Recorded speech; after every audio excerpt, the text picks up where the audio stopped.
Our subject for today is Stanley Ipkiss. Age, 34 years old. Location, Edge City. Occupation, bank clerk. And he has a dog called Milo.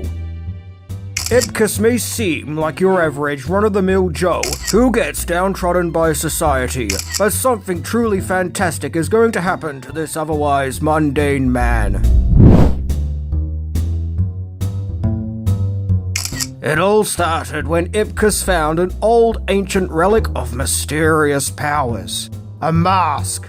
But when Ipkiss puts on the mask, it transforms him into a superpowered being with a green head. One that is cool, dashing, confident, with superhuman powers and abilities.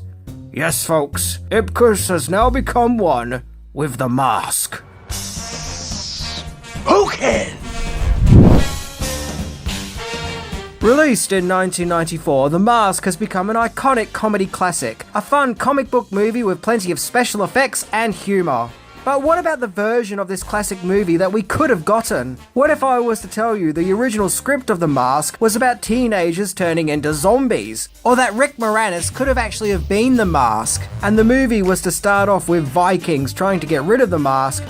And even more baffling, that this movie was to ignite a horror movie franchise. So it's time to explore the Mask of Loki once again, as we do a deep dive into the Mask, the version that you've never seen. So come join me, we're going to have a great time with lots of interesting moments as we check it out.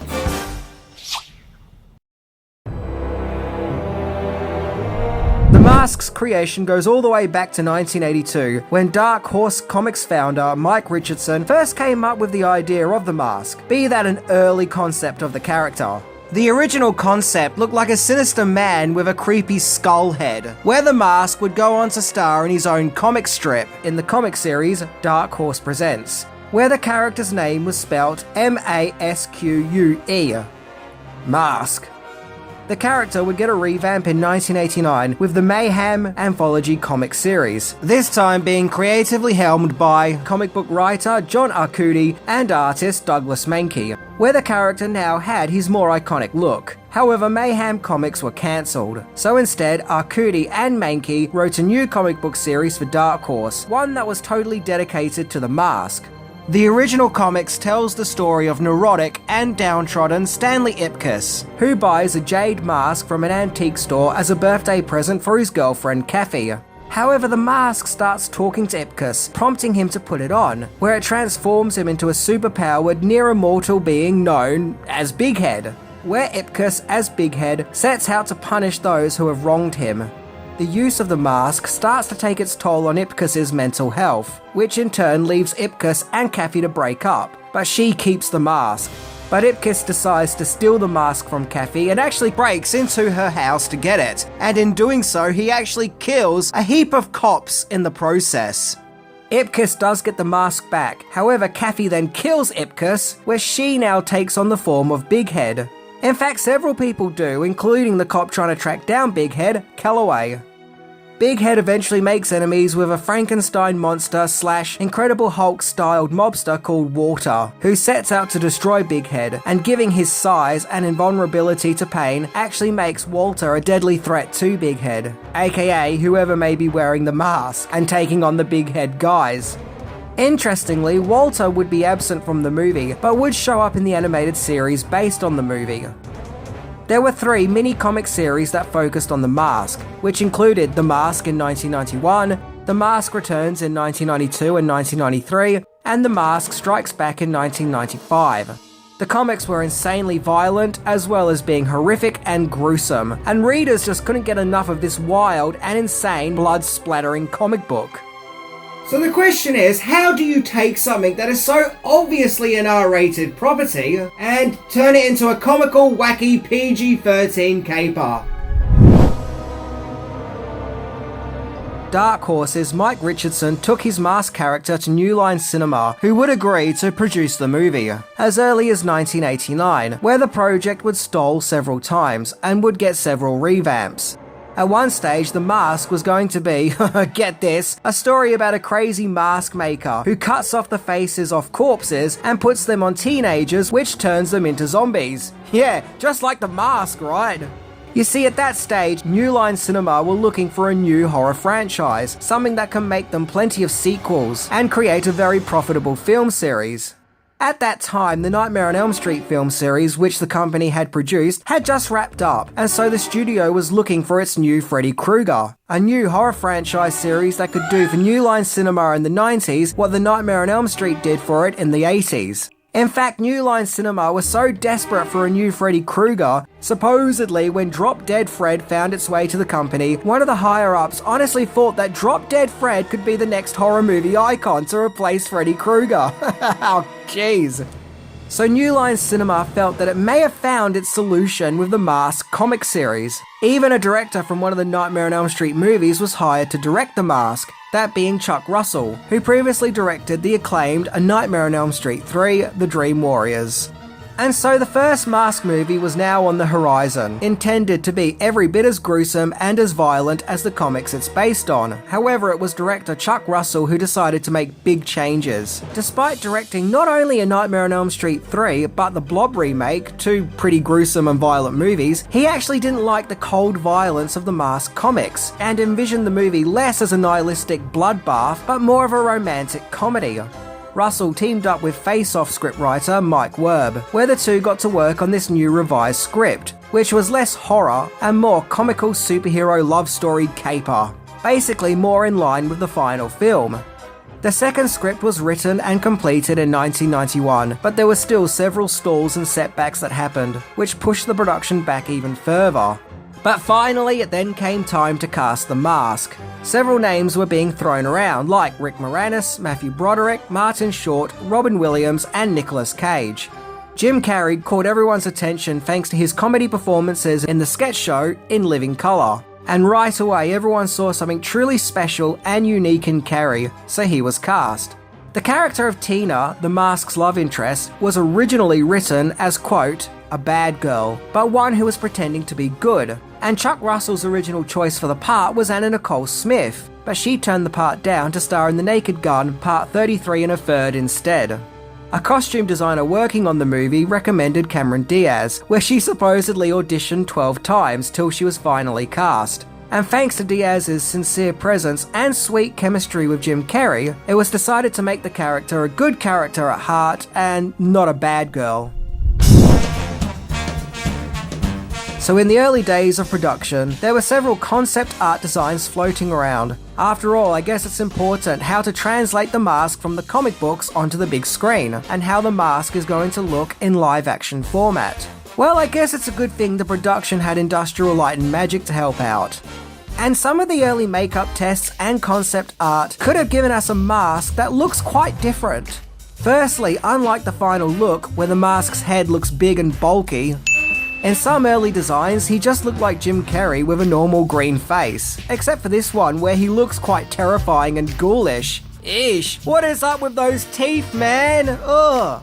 In fact, I was so shocked and horrified at the Mask's teeth, these pictures nearly passed me by. And yeah, I can't help but feel like originally the Mask was going to have a surrealist body horror tone. Something else to take note is the Mask in these early designs seems to either wear a pinstripe suit with braces, making him look more like a 1940s gangster, or an alternative blue suit. Now, he doesn't wear the blue suit in the final film, but we do see him wear a slightly different black pinstripe suit in the movie. I'm also intrigued by this picture where Stanley Ipkiss is pulling off the mask, and the mask also has Jim Carrey's face and is screaming. I can only imagine that this was a callback to when The Mask was more of a horror movie. I think the look in the final film is perfect, where thanks to his over-exaggerated facial features, the Mask looks like a mischievous comic book cartoon character, rather than a demon. Something that's jumped straight out of a Looney Tunes cartoon into the real world. And the yellow suit we see the character wear is inspired by a real yellow suit that Carrey would wear in the early days of his stand-up comedy, a suit that his mother made for him. But what about the scenes that were filmed but didn't make it into the final movie? Deleted scenes that could have made The Mask a darker cinematic experience. Now, it's said the original script was quite violent compared to the final film. According to Wikipedia, there was excessive bloodshed and assaults of a sexual nature, and a scene where none other than Siskel and Ebert turn up. Thankfully, all this was removed, but even once filming had wrapped up, cuts were still being made. One of these deleted scenes is an alternative beginning, where we see Vikings arriving at what would become Edge City, taking place many hundreds of years ago. We see the Vikings bury the mask of Loki and perform a ritual, which even causes the sky to go chaotic. This definitely would have set the mask off to a different tone, a more dark fantasy one. For a cut scene, it looks like a lot of money was poured into it, what with its costumes, location, and special effects. And in this early cut of the scene, Danny Elfman's music from the movie Darkman is used. I can actually remember reading a movie magazine just before The Mask came out, which had an article about the mask, which featured a picture of one of the Vikings, I believe it was this one, and subsequently I couldn't figure out why he wasn't in the movie when I saw it.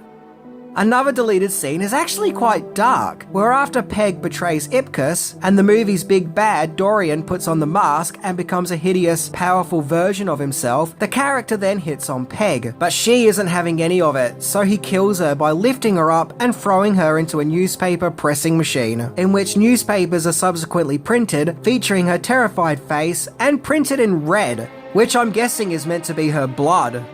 I guess this scene was to show the Peg character getting her comeuppances after betraying Ipkiss, unlike the final film where she seemingly gets away scot-free. I guess this scene was probably considered too dark, especially considering it's quite a violent death and Peg isn't a violent character. Yeah, she's a horrible double-crossing one, but is not violent nonetheless.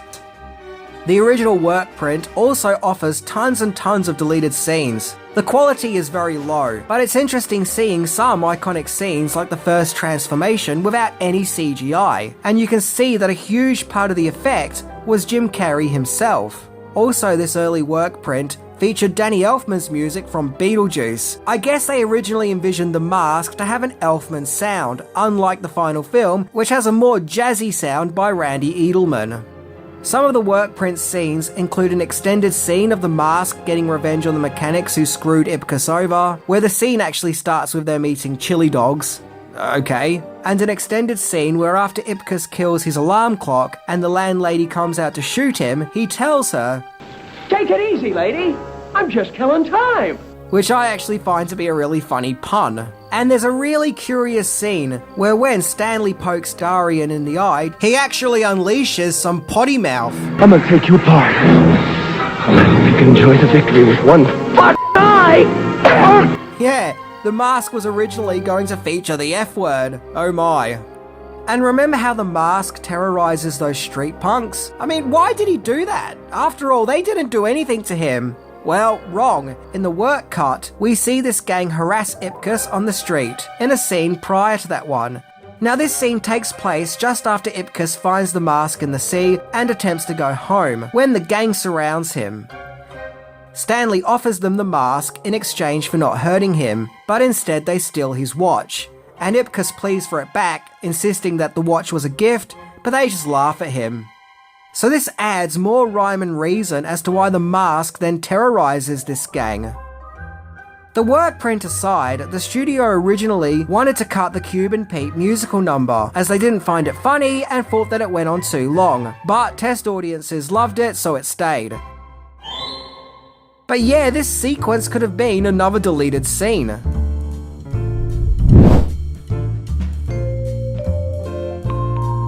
I like the final film the way that it is. I think Chuck Russell took a violent story with unlikable characters and somehow transformed it into a kind, well-meaning story that is actually quite sweet, where Ipkiss can embrace who he really is and doesn't need the mask, giving off positive messages of just being yourself.